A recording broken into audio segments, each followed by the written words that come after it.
So next up is Anna Baverstock. Do you want to come up to the stage, Anna? So Anna is, again, someone we've been introduced to through the LFE community. Anna's a paediatrician in Taunton and at Somerset, and but also has this role in supporting colleague well-being. And so we've done a recorded conversation with Anna that will come out next year with a podcast. But we're going to ask a few questions and get a conversation going now. So Chris is going to share that along with Fran. So Fran Ives is from Health Innovation West Midlands, is an ergonomist and is very much part of the LFE gang. Do you want to come on stage? Next. Okay.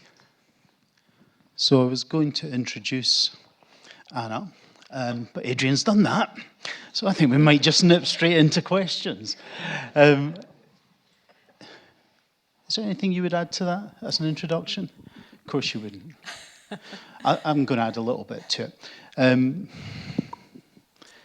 Anna has a role that's really interesting and incredibly unusual in the UK. She is the lead for senior doctor well-being in her organisation. And just to have a wee show of hands, has anybody got a lead for senior doctor well-being in any of your organisations, or senior nurse well-being? Or nah, maybe one. And I'm married to the one, and I need to ask her about this later. Anna, would you mind just telling us a wee bit about how you got into that role? Yes, persistence. So about 5 years ago now, 6 years ago, I had a role as an associate DME, so Director of Medical Education, looking at junior doctor support. So my remit, was a new role, was to set up an environment for supporting junior doctors. And we were pretty good at supporting junior doctors. We had a really good educational package for our supervisors and for our faculty. But increasingly, I was going to the educational supervisors and the college tutors and saying, I just need you to be able to put a bit more support in for this junior doctor. And I was sat there thinking, I'm more worried about the senior doctor, the educational supervisor, than I am about the junior doctor. And the senior doctor would often say, I haven't got anything else left to give. So I had a conversation with my medical director about the importance of compassionate leadership and the importance of looking after ourselves. And it didn't really land, if I'm honest. So I went away and did some research with two amazing colleagues, a vascular surgeon and a interventional cardiology colleague, and I'm a community paediatrician, so within an acute general hospital we kind of had all bases covered. So we did some local research and we found out that 49% of us are at high risk of burnout, senior doctors, consultants and SAS grades. So I went back to the execs and said, 49% of the senior decision makers in our trust are at high risk of burnout. I'm kind of concerned about that, and I wondered if we ought to do something about it. And I think they thought, oh God, here she is again.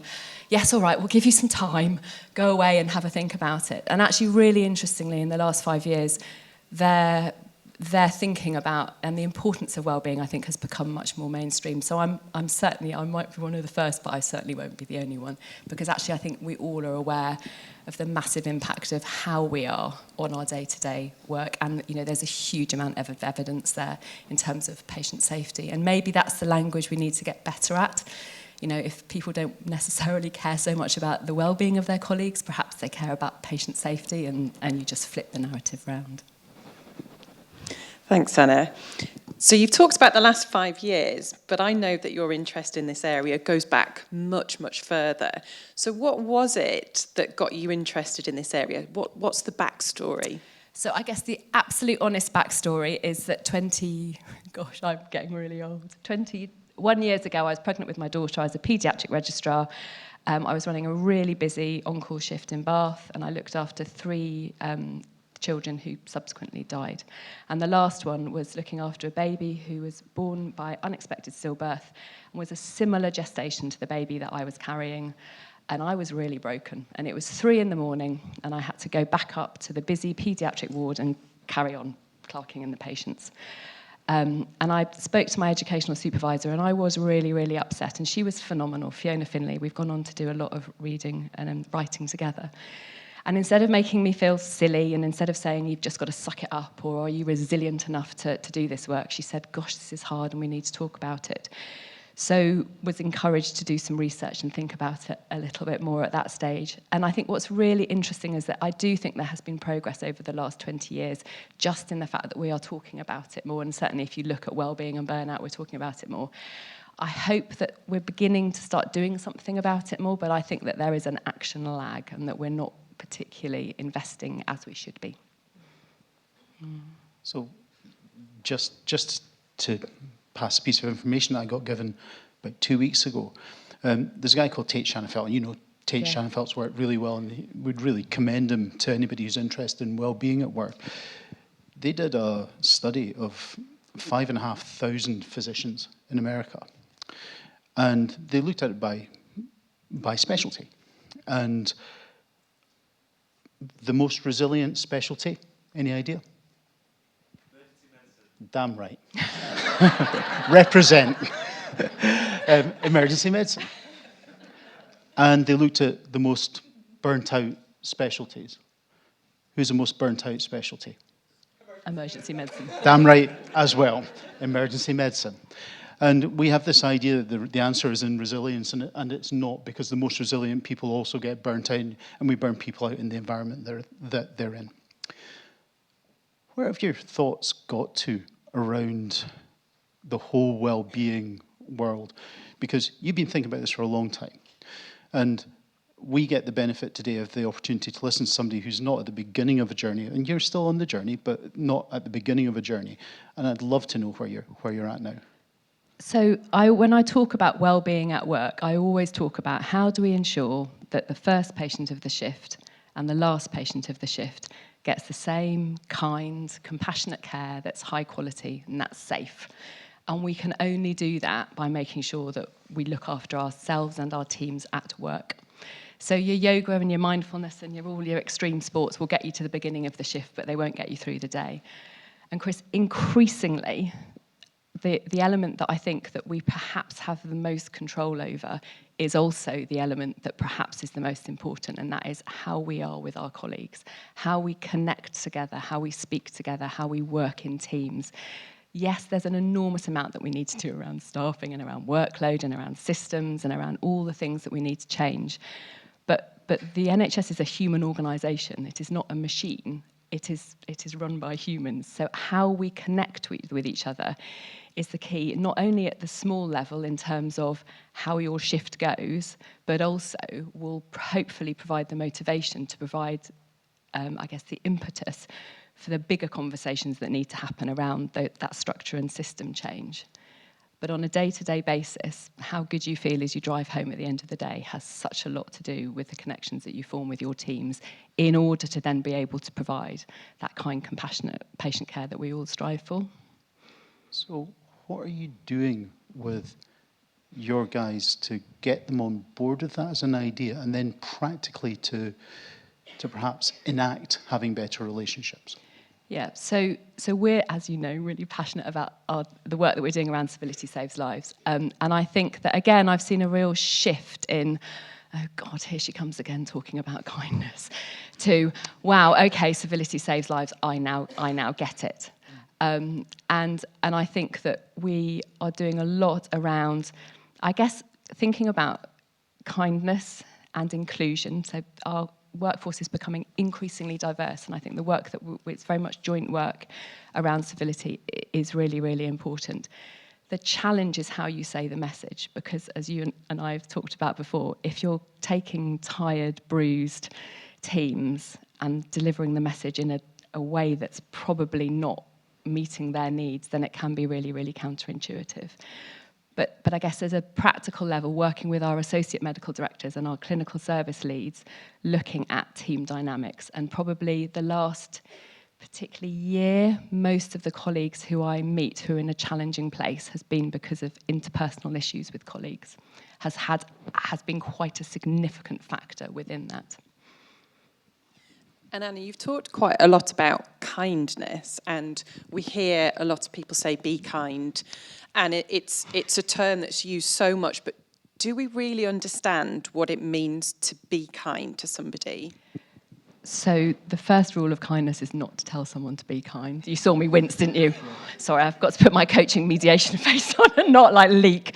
So kindness is an action, not a state of being, I would say. And I love the happiness breeds kindness, kindness breeds happiness. So actually we need to look at the environment that we're working in that enables kindness. And I also think, so kindness isn't niceness, kindness is about brave conversations.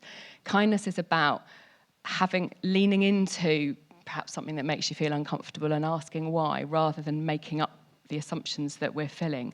Kindness is perhaps having that really challenging feedback conversation if you've witnessed someone being racist or microaggressive, or you've been on the receiving end of something saying, I don't know if you know, but when you said this, this is what I felt. Kindness is calling it out. So Brené Brown talks about clear is kind, unclear is unkind. So I think there's so much more to kindness than the kind of tokenistic things around be kind, which I do really struggle with, and often am the one taking down those signs that kind of pop up around the workplace that I don't think are very helpful. So you mentioned at the beginning of that answer, coaching and mediation. Do you want to tell us a little bit more about the mediation that you're doing? Can I just check, guys, are you able to tell us when we've got a couple of minutes or whatever, yeah? Yeah, otherwise we'll be here till midnight. So I've been a coach for a number of years, and within the work that we're doing around Civility Saves Lives, it became really, really clear to me that it's great raising awareness around incivility. It's great working with our Freedom Speak Up Guardians about encouraging people to speak up and listen up and follow up. And it's great to encourage people to have their own conversations, calling it in or out with kindness and the cup of coffee conversations that you hear about. But actually there are certain situations and individuals that need more than that. And I think of it as a triangular response. And at the top, we do need to have the service around mediation and facilitation alongside a disciplinary hearing, because there are also certain behaviours and actions that need to really go straight down much more of a formal route. And so a few years ago, I had the opportunity within our trust, because we do in-house mediation, to become a mediator. So I'm a relational mediator, so mediation through conversation and connection. And I think it's just, it was absolutely fascinating training. It was pretty full on, but I guess it's given me a few frameworks that I think are really helpful when thinking about conflict. And I think it's a really important addition to any organisation's, I guess, set up around when you're working on how to support colleagues with their behaviour, is that actually for some individuals, particularly when the behaviour is entrenched and gone on for a long time, mediation is a really, really helpful tool to kind of add in. So what's your role in that mediation? How can you work with two people who are perhaps feeling angry, which is a really, really strong emotion to feel? What can you do to help them work through that? So what's utterly fascinating is, I'm quite a visual person, so I'm going to kind of paint a visual picture. So we talk about the PIN model in mediation, and I wonder if you can kind of imagine two mountains that are kind of connected by the foothills. So what we tend to do, particularly when we're angry, is that we communicate in position statements. You're seeing a lot of position statements in the news at the moment. And when we communicate in position statements, which is the P of the PIN model, is that we talk about what we think we want, or what we say we want.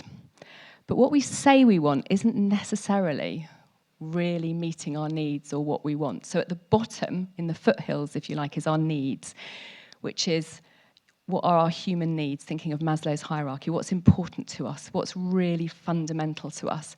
And then in the middle is the interests, which comes down from what we say we want to what we really want. And I guess our role as mediators is to communicate with the individuals. So we always do it with both parties together at the needs level.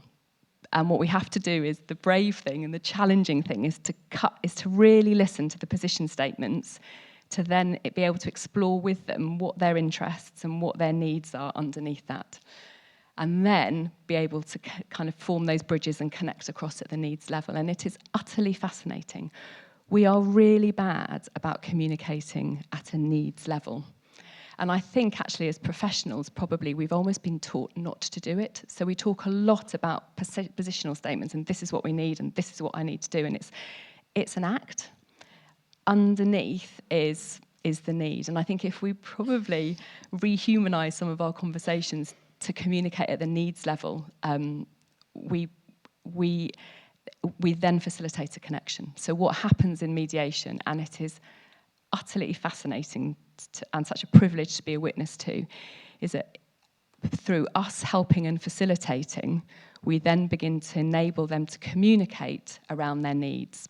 I need to feel trusted. I need to feel valued. I need to feel heard. And again, such a lot of this can be linked to all the things that we bring to ourselves, and they're very different. We don't communicate. It's vulnerable. And I need you to hear it. And sometimes it's then the offer back of, I've heard you say that, and I'm really sorry. They don't even really need the sorry. They just need the, wow, I've heard you say that. And what's really fascinating is you take high emotion down to a human connection. And then the naive amongst you thinks, yay, I've done it. And then as soon as you then start talking about workplace things, so how is that going to translate back to Monday morning when you're working together, you then ping back into position statements. So you then have to hold, but there's this physical connection that happens when people communicate at a needs level that's just extraordinary. And actually, sometimes the more emotion, and particularly anger, I'm very comfortable with anger. Anger is just an expression of an unmet need. We just express it in a very disconnecting way. But actually, it shows that you care and that you're invested. And I think that's what's so fascinating, is that the communication between colleagues who've sometimes been arguing for years and don't even remember what it was that triggered the initial thing. But what happens is you have a disconnection, a misinterpretation. You don't ask each other. You therefore fill the gap yourself. You tell your own story. And then every time you then see them, you then add to that bias. So you walk past each other in a corridor and you haven't seen them, but you've ignored them. You miss them off an email. Inadvertently, they're ignoring me. And so you fill this gap yourself. So by the time, a few years later, sometimes you're in mediation, you can't ever remember the initial disconnect, but what you can remember is how it felt. And if you communicate at that level, it's really powerful. Wow.